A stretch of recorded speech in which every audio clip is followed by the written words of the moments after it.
Ongi etorriak guztioi, zuzeneko solasaldi honetara. Gaurkoan, Aieraldea komunikabide faktorian Amurrio Trail taldeko kideak izango ditugu. Eta hementze gurekin, Gorka Marañon eta Izaro Marañon daude. Kaixo, bioi, ze moduz? Amurrio Traileko kideak izanik, azken egunetan, sareetan ikusi dugu iragarpena. Amurrio Trail azterketa dagoeneko, hitzordu batekin daukagula edizio berria eskuartean duzuela, nolakoa izango da? Aurreratzerik bai? Bueno, Mikrofona. Lehenengo gauza data zehaztea da, parte hartu nahi dutenek, data hori gordetzeko. Izango da ekainaren 19an, igandean, eta beste urteetan 3 lasterketa prestatu ditugu, baina aurten 2 lasterketa izango dira. Bat 15 kilometrotakoa eta 0 metrokoa, eta bestea izango da 31 kilometro inguru eta 1800 metro desnivel metatua. Eta bueno, ibilbidearen ingurua, Gorkak hitz egingo digu, hau kontrolatzen duelako. Vale. Aizarok izan duen bezala, bi ibilbide daude, bat popularroa izango litzatekeena, 15 kilometrokoa, eta nahiko desnivel txikia ez, normala, igual 0 metrokoa dela, hori edonork pizkatxo bat entrenatzen badu egin dezake, inolako arazorik gabe, pentsatzen dugu. Gainera teknikoki ez da zaila, ez dago leku arriskutsurik, oso erraza da teknikoki, beraz edozeinek egin dezake. Eta 32 kilometrokoa da pizkatxo bat komplikatuagoa, zeren kilometro gehiago dira, azkenean 1800 desnivel positibo dauka, eta noski, gero ere jaitsi egin behar da, eta azkenean 3600 metroko metatua dauzka, ezta? Bertan, onginora arte joaten gara, jaitsi egin behar gara, politena da hori, Salbada mendizerra ikusko dugula, Orobeltz mendizerra, eta gero ja bueltatzen zarela Amurriora arte. Oso polita da, baina ere bai, pizkatxo bat prestatuago egon behar zara. Ibilbide luzea, beraz, Gorobeleko mendilerrotik ibiliko da Maldangora eta Maldanbera, ibilbide laburra 15 kilometrokoa, ze tontorreratik. Bai, pasatuko da Burubio, Babiotik baita ere, gero bueltatxo bat ematen da hortik eta berriro Amurriora arte. Beraz, Amurrio albuko mendietatik pasatzen da. Eta neko ibilbide polita da, eta pentsatzen dugu, pertsona bat forman gutxi bat egiten badu, egin dezakeela. Gainera, ere bai izan nahi dugu, popularra egin nahi dugula. Bakoitza bere ribora egitea eta ondo pasatzeko momentua dela. Guretzat hori oso garrantzitsua da. Lasterkari guztiak guretzat berdinak dira. Bai lehengoa, bai azkenekoa, guretzat guztiak garrantzi berdina daukate. Ere bai, jendea animatzea. Aipatu dituzu gailurretako batzuk, irtera puntua eta helmuga urterokoa izango da? Bai. Printzipio izango da plaza, herriko plaza, beste aurreko urtean izan zen parkea. Printzipioz aurreikusita daukagu plaza izatea. Baina, igual azkenen orduko aldaketak baldin badaude, parkean egingo dugu, eta ongora oso eroso ere parkean. Ikusteko eta parte hartzeko, oso kirol proba polita da, interesa duten lasterkariek non edo nola, eman behar dute izena? Bai, badaukagu Sportmaniak web horri aldean izen emateko aukera, baina izen ematea martxoaren batetik aurrera egin daiteke. Federatuek presio bat izango dute eta ez federatuek beste bat. Ez federatuek 22 euro uste direla eta federatuak 20. Hori bai, ekainaren batetik aurrera, 5 euro garestituko da izen ematea. Eta hori, ez dakiz gehiago komentatu. Parte hartze aldetik, geroz eta izen edo ospe edo ibilbide luzeagoa, handiagoa duen proba da zuena, badago mugarik? Printzipioz jarri dugu 400, baina, azkenan guk ere talde txikia gara, eta pertsona gehiago hartzen baldin baditugu, igual, guri gustatzen zaigun kalitatea ezin dugu eskaini, ezin ditugu korrikalariak zaindu guri gustatzen zaigu moduan. Orduan, oraingoz 400 zenbakian daukagu muga. zer nolako zaintza eta prestaketa eskatzen du horrelako ekimen batek? Gero eta pertsona gehiago, gero eta lan gehiago. Talde txikia izanik, gustatzen zaigu, azkenean oso banakako erlazioa izatea.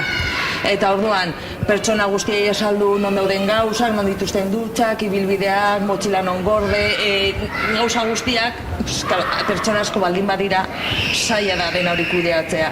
Eta orduan, guretzako 400 da oraingoz limitea. Kontatzen dugun jende kopuruarekin, karo. Esango bagina talde supera hundia, pues igual handitu dezakegu, baina beno. Hain zuzen hori zen hurrengo galdera, 400 pertsona aritzeko une berean proba batean parte hartzen, antolaketan eta prestaketan elkarlan edo auzolan ordan zenbat lagun behar dira? Asko, zen ez da bakarrik eguneroko lana, egun hortako lana.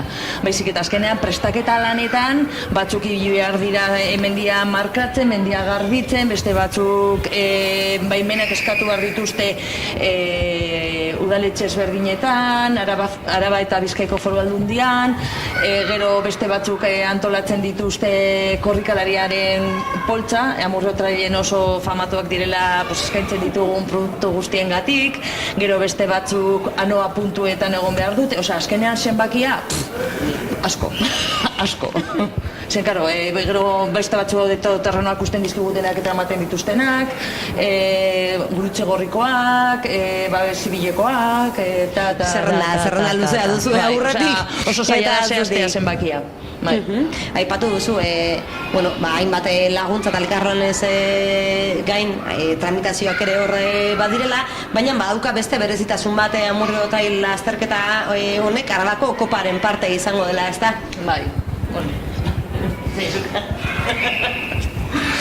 Bai, Euskal Kopan sartuta gaude, proba moduan, eta bai Arabako Kopan ere bai gaude. Azkenean, hori suposatzen da azkenean, korrikalari nahiko onak etorriko direla. Hori ez du esan nahi, beste korrikalari normal eta arruntak eta guztia bezala etorriko direla baita ere, baina hori bermatzen digu mail bat egongo dela baita ere proban. Posi gaude, konfiantzagatik. Probaren ezetasun batzuk ezagutu ditugu bila da, zuen taldea, zuen elkartea, ezaguna ere bada beste hainbat gauzengatik, elkarran eta auzolana dira akaso horietako bi, hain zuzen, elkartasun ekimen ugari egin izan dituzuelako azken urteetan, eza? Bai, pizkatxo bat gure,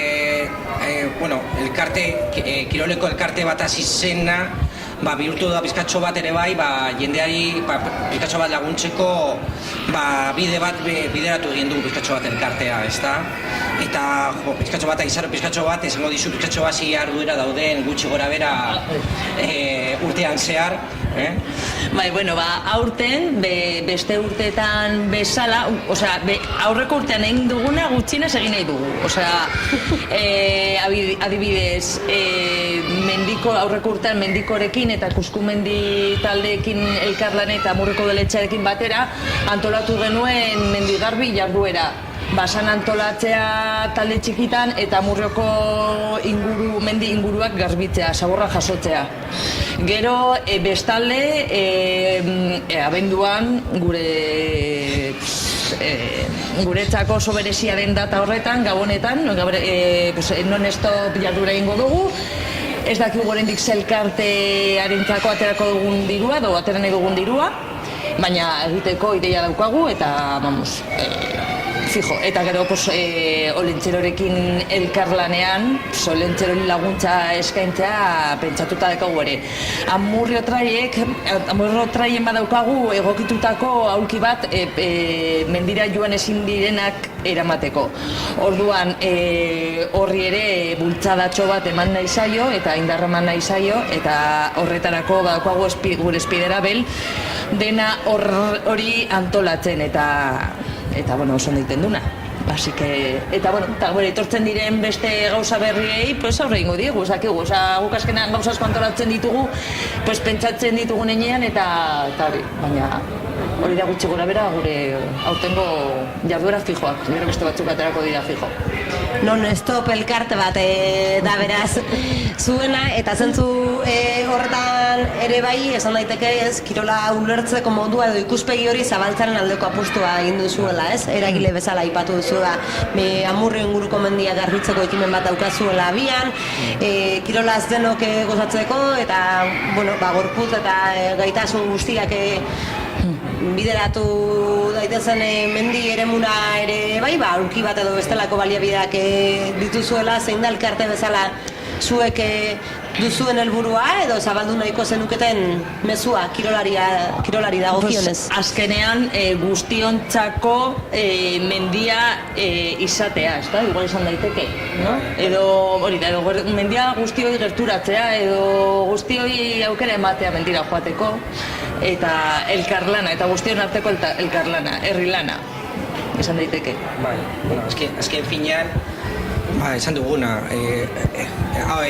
antolakuntza, hasi zenean, bakarri zen korrika egiteko, menditik korrika egiteko erakunde bat, hori izan zen soilik. Eta hortik, beste gauza asko etorri egin dira.